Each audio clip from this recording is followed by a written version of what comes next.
怎麼跟人聊天永遠不会冷場。今天教你幾個技巧。第一，永遠都不要用那種封死式的回答。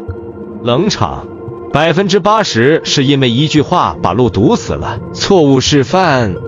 是的，還好，就那樣。正確做法。答案加半句延伸。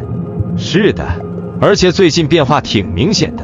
還好，不過前陣子有點累。關鍵點不是你要多說，是給對方一個接球點。比如說對方問你在幹嘛，你說在吃飯，後面就沒有然後了。所以你要稍微展開一點，在吃火鍋啊，好香呀，就這幾個字。但是他能夠給對方一個機會，讓對方說，哇，你好厲害哦，會自己做飯哎，這樣你們就有話可聊了。第二個，用感受代替事實，事實聊完就結束，感受能繼續。我昨天加班到10點，人有點空。感受不是矯情，是社交潤滑劑，哪怕一句挺累的，有點意外，都能救場。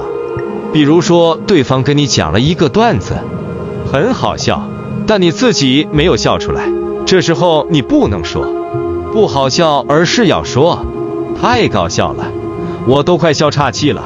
這樣說之後呢，他就會說哪裡好笑的，給你講一遍，就這樣又可以重新再給他講一遍。第三個就是學會重複關鍵詞，不知道接什麼，重複对方的詞。對方說最近工作挺亂的，你可以說亂是事情多還是人多。原理你不用想新內容，只要順着他的話往下拆。比如說別人說我明天要去三亞玩了，你可以直接回哇，好棒哦，我也想去。你看這個話完全沒有邏輯性，但是人家根本不會覺得你在扯淡，反而會覺得你这個人很有意思。第四點，當冷場的時候，不要急着去問對方你怎麼不說呀。冷場一緊張，人就開始瘋狂問問題，那你呢？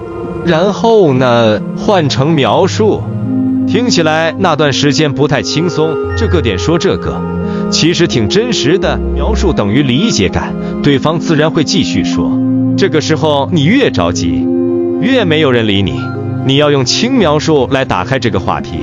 比如我說我剛刷到一個很搞笑的段子，你聽一下，或者剛剛路過一家店，我覺得挺有意思，我們進去看一下吧。第五個，永遠允許1秒的空白，不要急着去救場。很多人冷場是被沉默嚇壞的，記住，1秒的空白不是失敗，是呼吸。你一急，對方更緊；你一穩，对方反而會接話。社交不是快，是穩。當你發現兩個人的談話有點尷尬的時候，千萬不要立馬就說一句話來打破這種尷尬的局面，因為這種時候其實正是對方釋放情緒的節點。如果你這個時候上去說一句，只會打亂他的思緒，讓他不知道該怎麼繼續聊下去。第6個，輕轉向，接住對話，實在沒話，別硬撐古板。這讓我想到一個挺有意思的點。說到這個，其實我剛注意到，不是轉移話題，是換個角度繼續同一條線。就是對方問你問題，你如果不會答的話，那你就要馬上把話題轉到他自己身上。比如他說你平時喜歡看什麼電影啊？你可以說我喜歡看動作片，你呢？這就是輕轉向，你只需要把他拋出的問題還回去就可以了。今天記住一句話，冷場不是沒話說，是你把話說完了。今天練一個動作，回答任何問題時多留半句。